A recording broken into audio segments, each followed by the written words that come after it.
Hello and welcome to Beyond Reproach. Hiya. This is the mini.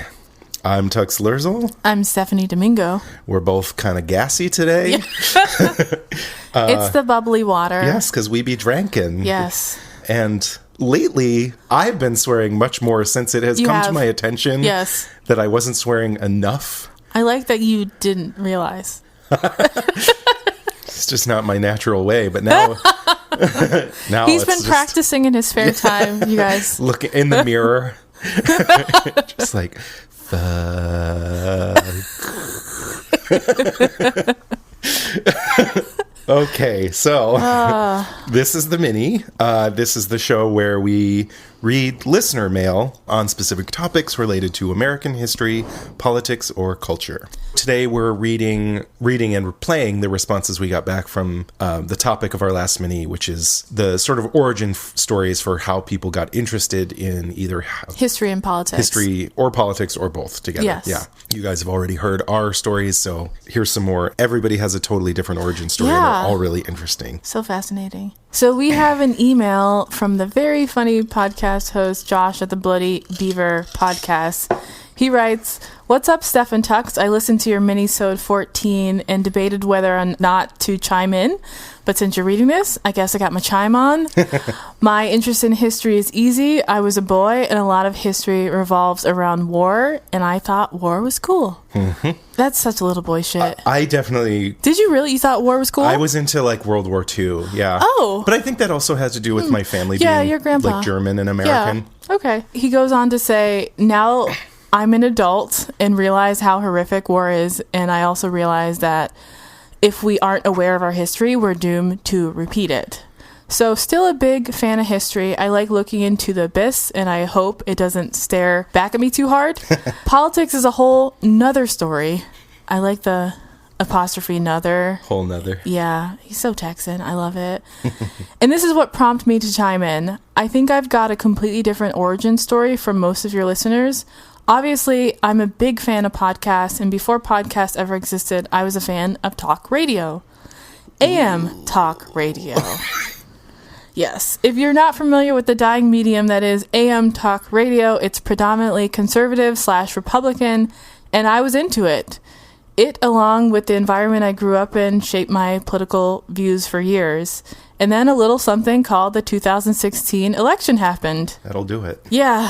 While I considered myself to be mostly conservative on a lot of the political spectrum, I was disgusted with Trump and the dumbasses that bowed their knees to him.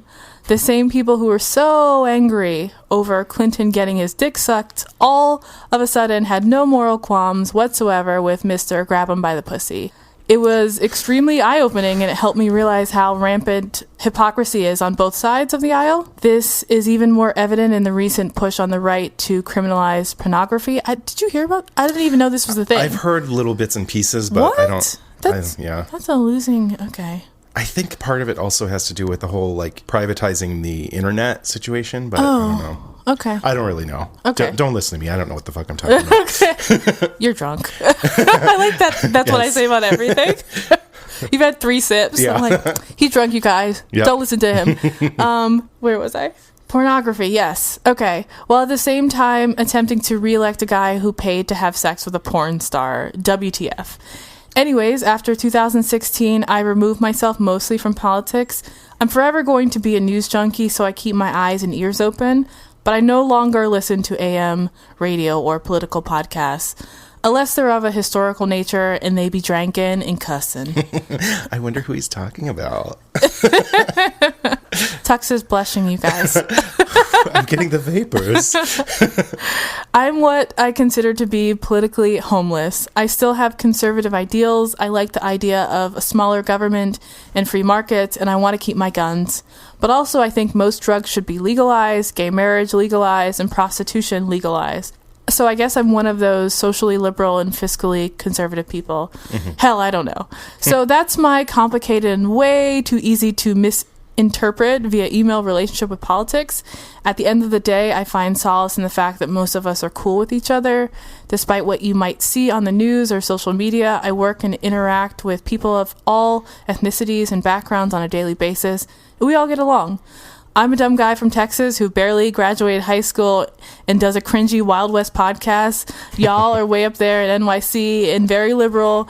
Yet I've had nothing but positive interactions with both of you, and I'm hoping your interactions with me were pleasant as well. They are. Yeah, obviously. Absolutely. Duh. Yeah. We had you on as a guest. Yeah. You guys know Josh already. Yeah. His podcast is great too. Yeah. You guys need to check it out. But like Division sells papers. Division sells cable subscriptions. Yeah. So like there's a reason. Yeah, there's a reason that they want us to it's in their hate each other. financial interest to Yeah. create controversy and like division. I think everyone is somewhere on the political spectrum. Like nobody is 100% one way or 100% another way. It's easy to like nuance. Get into like a camp and feel especially if you're tuning into cable news. Yeah, absolutely. Or listening to talk radio in the morning. Yeah. Don't do that. Where was I? Sorry. So, do I agree with everything y'all say politically? Of course not. Do I agree with everything my Trump-supporting parents believe when it comes to politics? Fuck no. But I still love them, and I still love Beyond Reproach. And my parents love me, even though they know I'll never vote for Trump. They also love my Hispanic girlfriend and my half-black son. So long story short, I guess I feel like we have to be aware and engage with politics. It's important. I get that. But we can't lose sight of humanity. And I think that's exactly what's happening nowadays. Tribalism, red versus blue, right versus left. I feel like he has in quotes, they want us to be at each other's throats. I feel like you're right. Yeah. And God forbid we ever find any common ground and treat each other as actual human fucking beings. And I'm bowing out of it. I choose to judge people on their heart and their actions and not who they vote for or whatever political beliefs they happen to have for the time being. And then he ends, I'm Josh from Bloody Beaver Podcast, and I hope some of this made sense. P.S. Thanks for getting me drunk on your podcast. Had lots of fun and hope Tim worked his editing wizardry on my drunk ass. On all of our drunk asses. Tim literally is a powerful wizard. He casted a lot of spells. He should be feared. Yes. And praised. Yes. Because give honor to Tim. We said multiple times in the last episode how we had all these technical issues, but listening back at it, once Tim had waved his magic wand, it sounds perfect. It does, and we sound insane. We sound so weird being like, oh, sorry about all the technical issues that don't exist after Tim did his expert wizardry. Yes. Expertise, blood sacrifices, same tomato, thing. Tomato. Depends where you're from. It's regional. You know? I think that's an Ohio thing. Wait, you guys don't call them blood sacrifices? But also, yes, if you guys have not checked out Josh's podcast, Bloody Beaver, check it out. It's really, really amazing. So funny. Yeah. And you learn a lot too. Yeah, and I always kind of thought that the Wild West was boring because my grandpa loves Western movies. Mm-hmm. And as much as I love old movies, Westerns bore me to tears. Oh, snooze fest. But Josh's podcast is fun. So for somebody who didn't think he would like Wild West stories, it's really fun. Yeah, I feel the same way. Okay, so we have another email from... Oh, nope.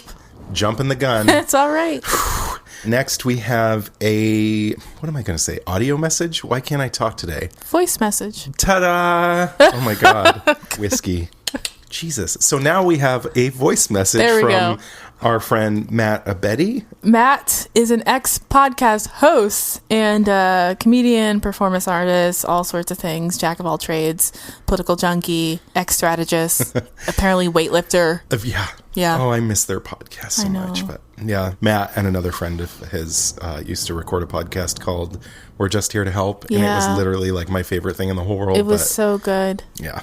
All right. So here's Matt.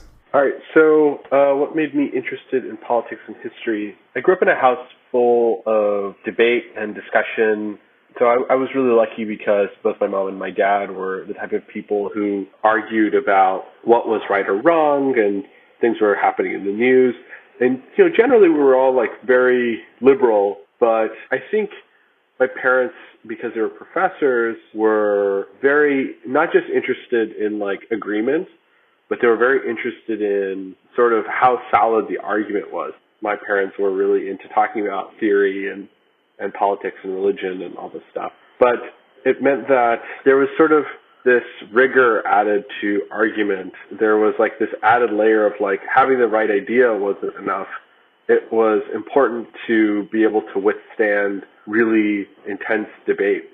And my dad was really, really good at this. My dad was very good at going, suppose I believed this, and suppose, you met somebody like this, and he would sort of take that person's position. And for me, as I got older, and I started debating in high school and college, and I started having to interact with people in the real world, and despite being very liberal, I grew up in Texas, so running into a lot of people who had very, very different opinions about the world. The most intense one was, I'm Muslim by tradition, but I'm an atheist. Most of my family are atheists. And so we identify with the fact that we're seen as Muslims, and we identify with a lot of the cultural customs. We'll celebrate Eid, and we'll celebrate Persian New Year's and stuff like that. But those made us different. And it meant that our lives were very immediately political, not just because of the color of our skin, not just because of our choice of religion or lack of religion. Politics is the heart of our family. It's what kind of kept us sane in a lot of ways. I mean, I think when you stand out against the backdrop that you're a part of, you kind of have to engage in a little bit of like self-validation and self-justification. And a part of that can be sitting down and having some real thought, some real rigor behind your thoughts, because the people around you pretty much think you're all wrong, right? So if you're going to have some atypical positions or positions that stand out against your conservative backdrop, you got to get pretty sharp about them. I would also say that, my brand of progressivism sticks out, especially in Brooklyn. And when I go back to Texas, or I run into my friends from Texas who still live there, they kind of have this refrain, which is like, hey, Matt, that's super liberal. It's because you're in the Brooklyn bubble and stuff like that.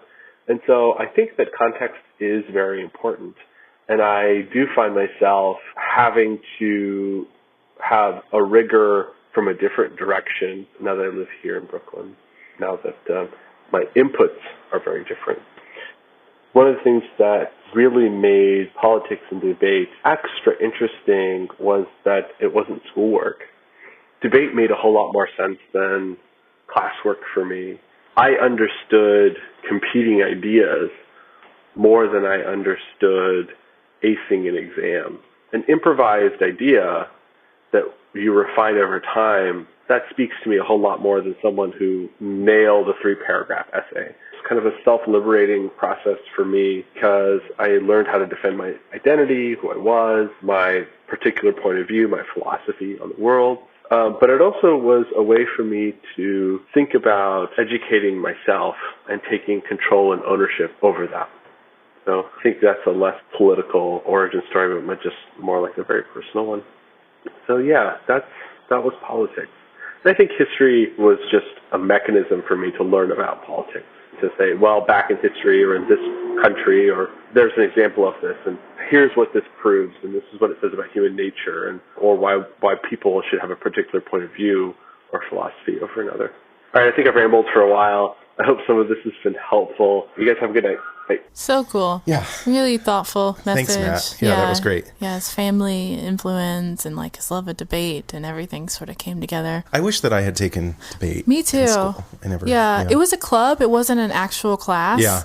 But my older sister took it, and yeah, she's fierce because of it, I think. Yeah. Like super sharp. Like I know, I feel like I'm usually pretty good at being able to like voice my opinion and have like points to make and things to come back against other people, but like I would be so much sharper if I had actually practice. Yeah. But the point about like history just being a vehicle for politics, really, it grounds it. I agree completely. Thank you, Matt. Yeah. And please, I know you guys have said you're not doing it anymore, but we love you. Please bring back. We're just here to help. If only, old Carini. Okay, so now I have an email from superstar listener Annie. Yes, everybody from Ohio knows Annie by this point. Everyone else's state needs to do better because Annie is representing for all of Ohio. Annie says, "Hi guys. In regards to how I got into American history and politics, I'd like to just share with you that I have always been good at history as a subject, American or otherwise. And by good, I mean, I was always the A student in those subjects. No braggies. Not to brag, she says. I love it. But I was also great with government and geography, which oddly enough counted as a history class. For whatever reason, all through school, it was all of those things were clumped under social studies. Yeah, no, we had them separated in Ohio. Upstate New York, you know. She says, I fell off the grid in a very bad way when it came to economics, though. Same. Yeah, me too. Mine was more because I hated my economics teacher. Yeah, he sounds like the pits. Yeah, it all went right over my head. My history was normal. We learned all about the Holocaust and slavery like many other schools teach, but yes, it was skimmed over. Probably because the majority of my school was predominantly white/Caucasian, and our teachers weren't very informed on the subjects at hand either. The system is whitewashed, but not, I don't think, because all whites want it to be. It has a lot to do with what we were taught by teachers who were taught what their teachers were told to teach. As for politics, that is something my family always fought about and still does. We're a very democratic family, and if you even suggest being a liberal, my stepfather goes crazy, but sort of in a fun way. Okay. I'd like to see that, I guess. I first remember becoming interested in politics when Monica Lewinsky presented her blue dress. I swear, LOL. That was when I was like, Clinton who? Monica did what? I was about 13 or so at this point, so naturally my head was turned to gawk. Same. After that, I remember Bush getting elected, and after that, well, I became a registered voter. I've always been a lover of facts and knowledge, so when it was suggested I listen to Beyond Reproach, wow. She has a mind-blown emoji there. Aw. Annie. Thanks, Annie. Yeah, thank you. You're the damn best. Thank you for sharing. Yeah, that was great. I'm curious to know about her stepfather. I know, yeah. Yeah. He would go crazy, like in a good way, in know. a bad way. It's ambiguous, but let us know. So now we have Allie, right? We got messages from one of our favorite podcasts, which is called HERstory on the Rocks. Yes. If you guys have not listened to HERstory on the Rocks, they're amazing. They are they amazing. Explore the wonderful women of history, and they get drunk, like really drunk, and it's such a great time. They put us to shame. They when it really comes do, to their and level of drunkenness. I'm embarrassed. I'm like, we could be doing so much better. We need to be so much more drunk. Yeah, but you guys, they set the bar so high. I feel like I would not be able to function. But anyways, yeah. Allie and Katie both sent us messages, so we're going to play Allie's first. Hi, Stephanie and Tux. This is Allie from HERstory on the Rocks. And for those of you who haven't heard of mine and my co-host show, we do a women's history podcast whilst we drink, and we have become really awesome podcast buddies with Stephanie and Tux.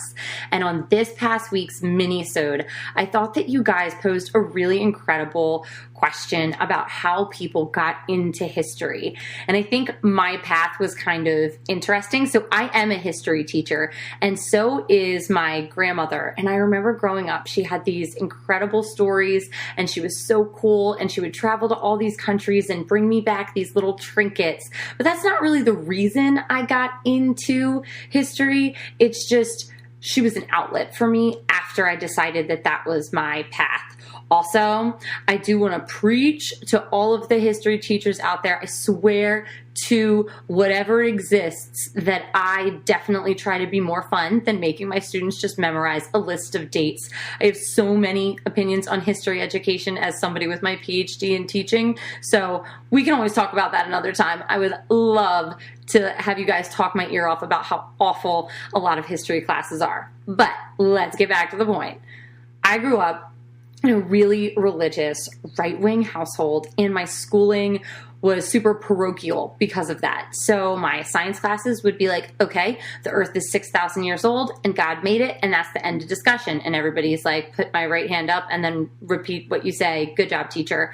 And many of my history classes were like, okay, Christians went around the world saving people's souls, and because of a lot of Europe was Christians, their culture spread.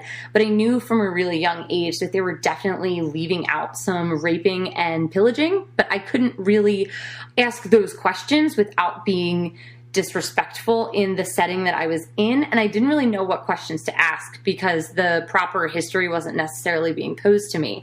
So what I did to go about it in an allowable way was learn about different religions and culture throughout history. So things I could say were, I'm really into ancient Egypt, not, is polytheism an option? Because the reason I wanted to study ancient Egypt was because I loved the idea of them having, multiple deities, whereas I was never allowed to think in that manner. So I would really focus on them. And then I could say things like, I want to learn about the Crusades. I want to learn about the Trail of Tears. I want to learn about Christopher Columbus.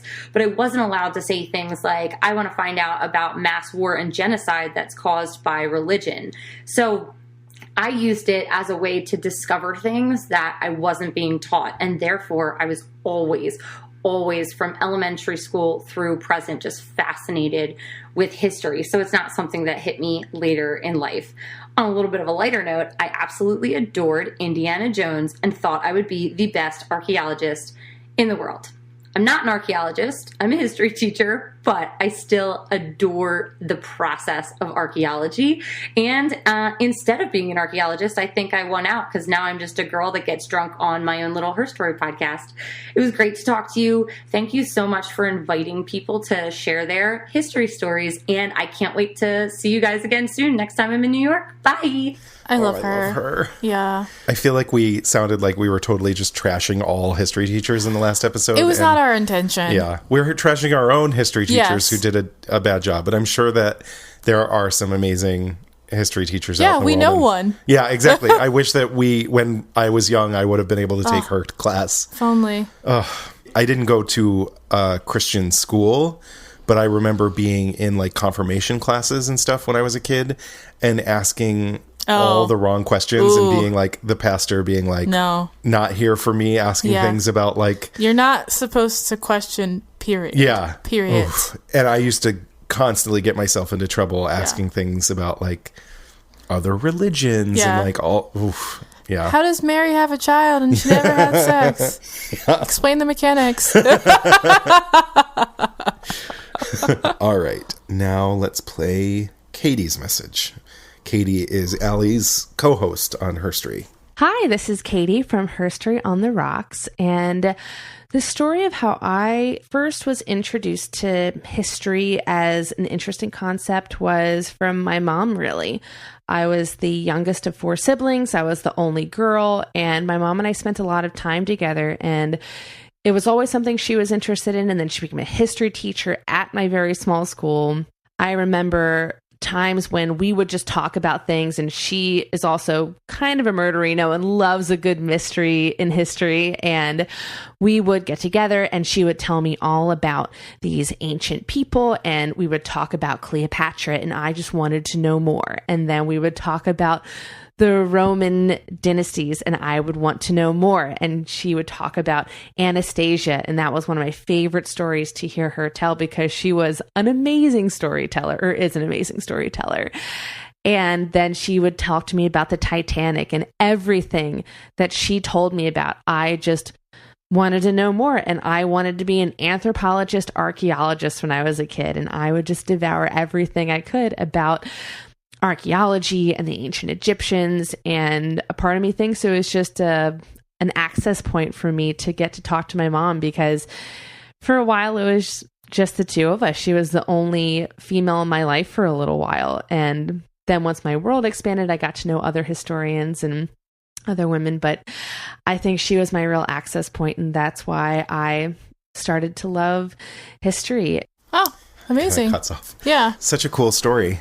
I like that they both have family members that were history teachers. I know. And they both wanted to be archaeologists because of it. Yeah. That's so fun. So we have one more response. Ever since I did the Wong Kim Ark scandal, I've been kind of squatting in the Asian American identity sub on Reddit. I love you're such a Redditor now. I love it. It's just so fascinating. I'm learning so much just kind of being a creep. Not being a creep.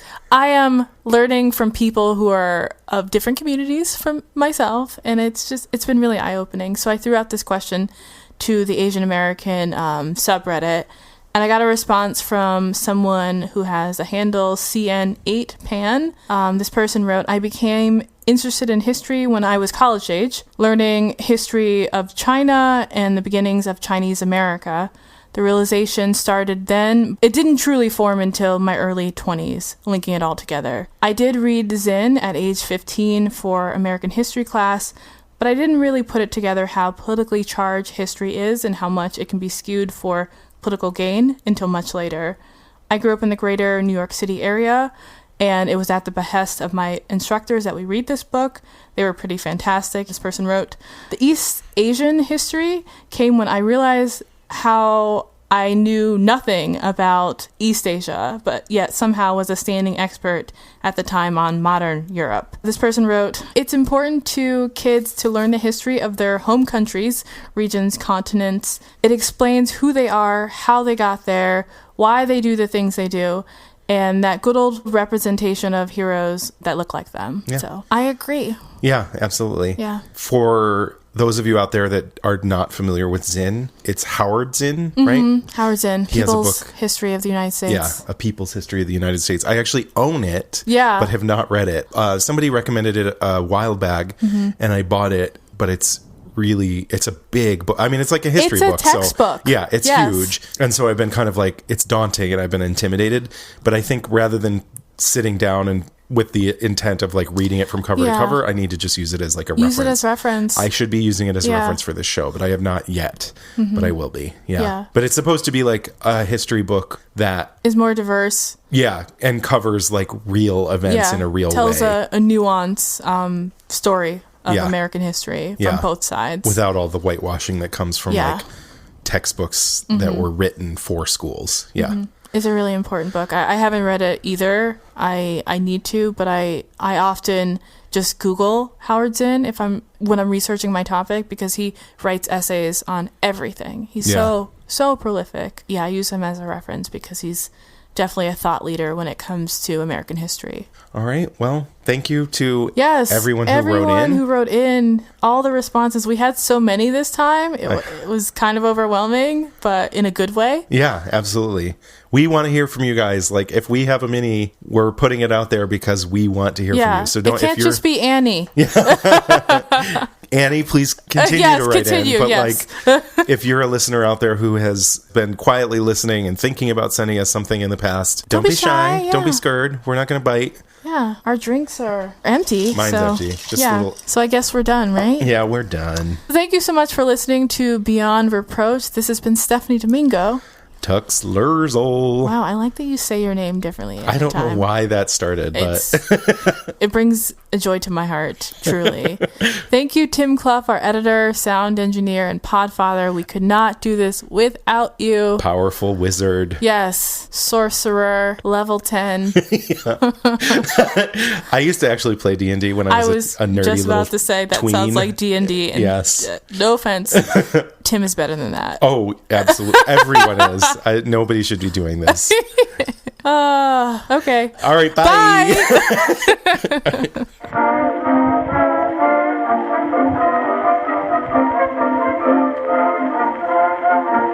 Beyond Reproach is proudly recorded in Bushwick, Brooklyn. New episodes are released the first and third Monday of every month. Please note that we are not historians. We are just a couple of drunks who never shut up and love history. Full list of all source information can be found in the show notes on our website. Please take a moment to rate, review, and subscribe. Written reviews are especially important. If you like us, please do one of two things.